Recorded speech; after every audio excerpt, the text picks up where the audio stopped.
The cost of IT in business can be staggering. From hardware and software expenses to services like internet and phone, you don't need to spend a fortune on IT to succeed. If your organization spends more than $500 monthly on any service, or you're considering signing a long-term contract, IT Enabled can help you manage your technology and minimize your costs. Contact us today to schedule a free consultation. IT Enabled, we're here to help.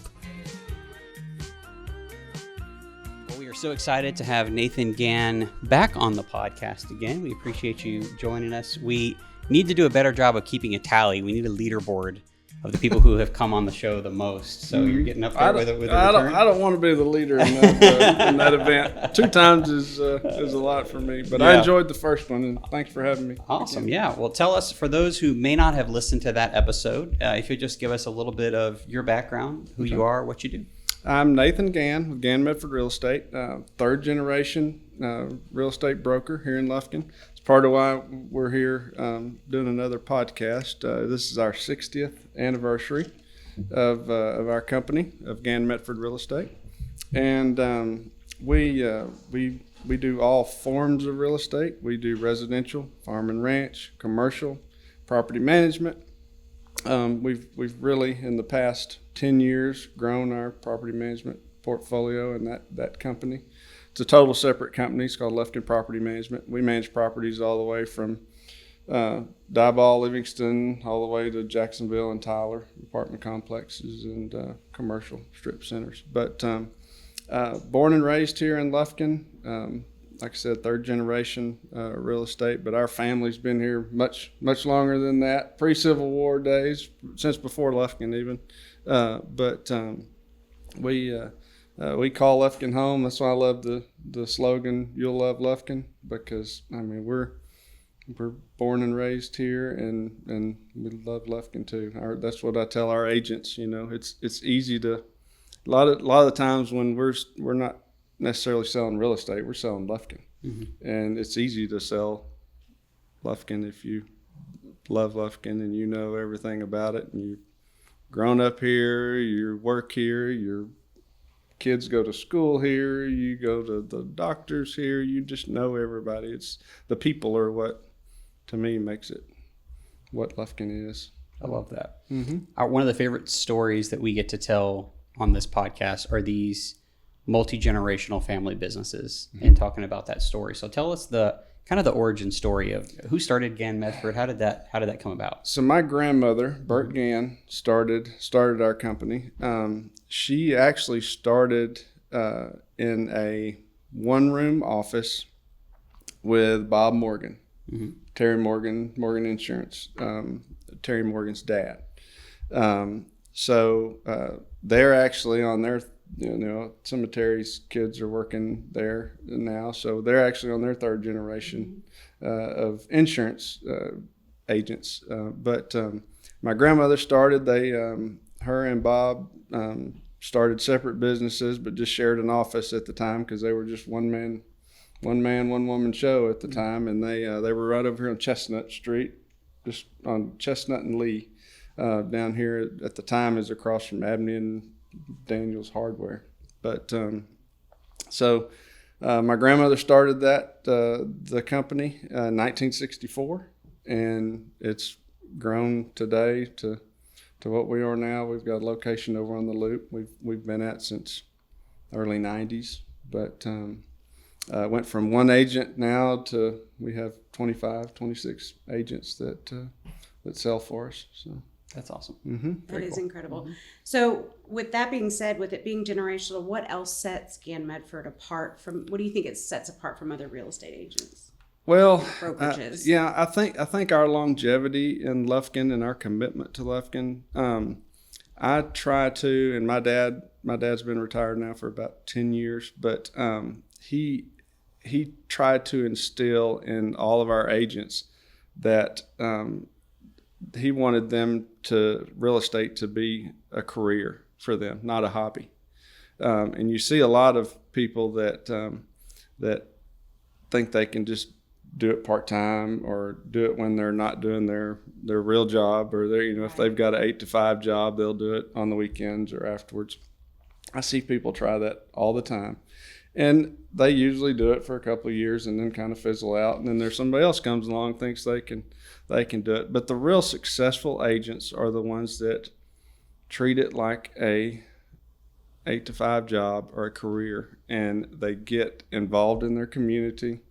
They, like I said, you're selling the town as much as you're selling a piece of real estate. But in most cases, especially here lately, because we have so many people coming from out of state to be here. But having our agents committed to the industry and being full-time agents, it makes a difference if you're knowing the market and being able to help your customer if you do it all the time. It's really hard and really difficult. I've seen very few agents do it part-time, and succeed.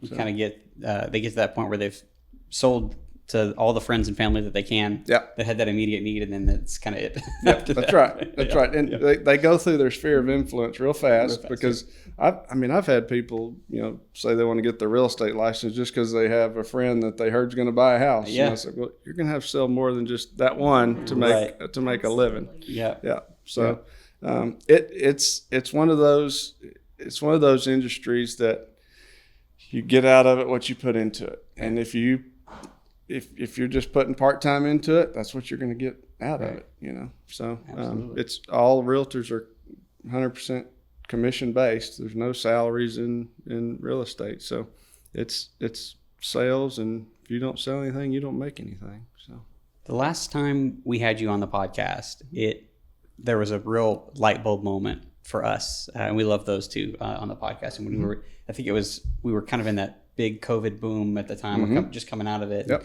We were asking you, what's causing the market in Lufkin to be the way it is. And at the time, it was so many people from out of state were able to sell. Someone from California could sell a house that they had $1 million in equity in, and then could come pay cash for something here. And that was a real light bulb moment for me that I hadn't realized. A lot's changed since then. It has. In the real estate market. So kind of tell us about what it looks like. A lot of your perception of what's changed depends on how long you've been in the industry or in the market. As far as if you're a young person and you've just bought your first home, then you think the market's going down. Right. But if you've bought and sold several houses and you've lived here for 20 years, you're thinking that the market's just kind of going back to normal. Right. And in reality, that's what it's doing. We couldn't have kept up the pace we were doing 2 or 3 years ago. Right. I tell people, I said it was burning up. The market was too hot. Prices were going up, too fast. And, we had houses that had 14 offers on them, at one time, and that's unheard of in Lufkin. We hear about it in Austin or, places like that. But so what's happening now is it's going back to normal. My whole career, our inventory has hovered around 6 months worth of inventory. That means that everything that's on the market turns over in 6 months. We got down to like 1.2, 1.3 months that everything was selling that fast. That's too fast. Yeah. It was. It was. Too fast.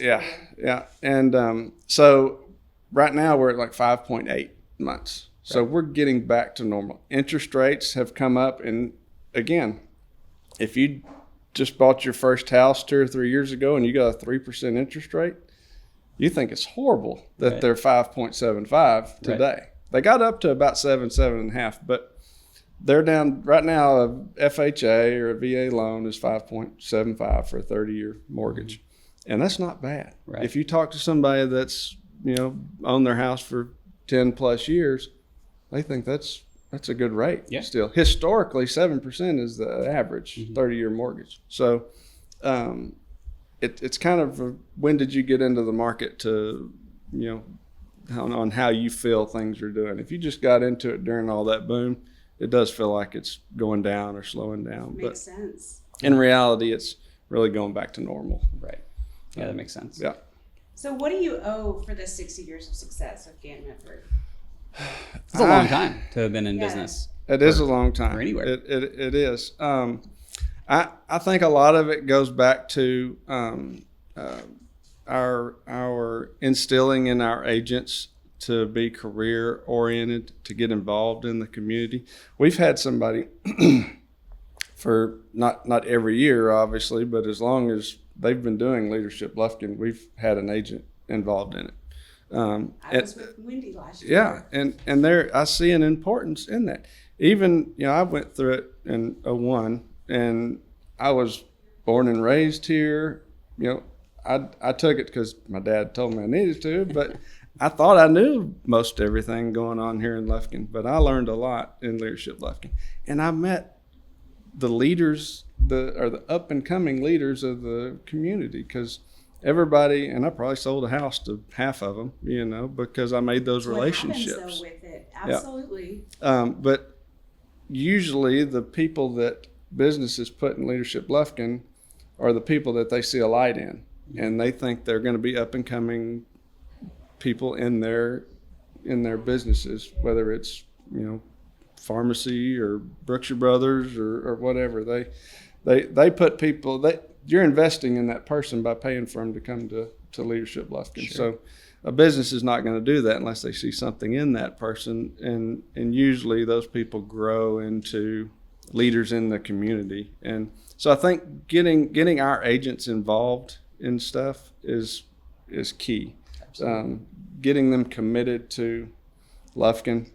I'll tell people that if they're getting into real estate and they're wanting to join our team, if they know they're only going to live here for a few years, or they're not sure if this is really what they want to do, it's probably not the career for them, because real estate's a snowball effect. You make relationships, you sell houses, you sell somebody their first home.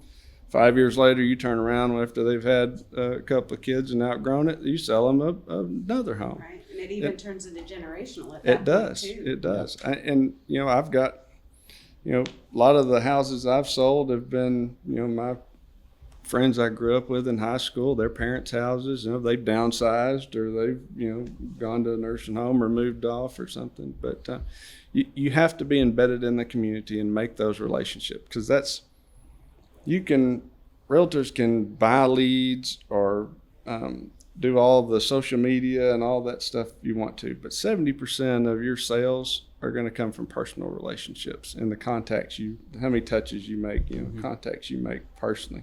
And that comes from being on boards, signing up for committees, just being involved in the community.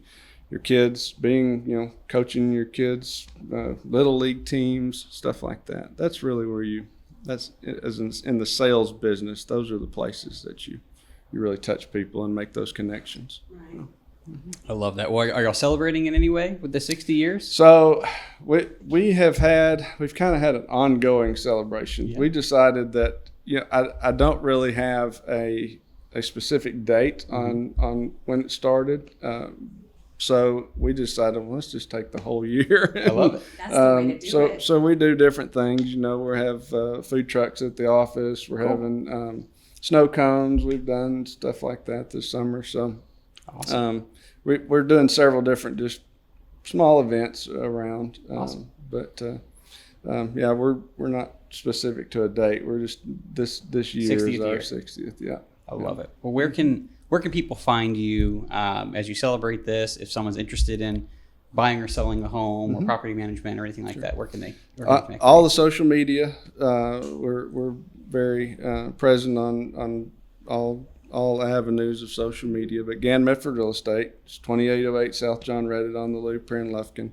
Our website's lufkinrealestate.com. Pretty easy to remember. But we're easy to find. Our signs are yellow and they're all over town, so they're easy to spot. I love that. Well, thank you so much for your time, Nathan. We enjoy having you here on the podcast, and open invitation whenever you want to start climbing that leaderboard and work your way up for most returning guests. But thank you for coming in. Thank y'all. Thank you very much. Thank you so much. Mm-hmm. Yep. Thank you so much for listening again this week. We truly appreciate everyone who tunes into this podcast every week. We're so thankful for your support, and share this podcast with somebody that you might think finds the type of stories that we tell every week interesting, and just helps to grow the show and helps us to reach more people to tell these stories every week. Thank you so much, and we'll see you next time.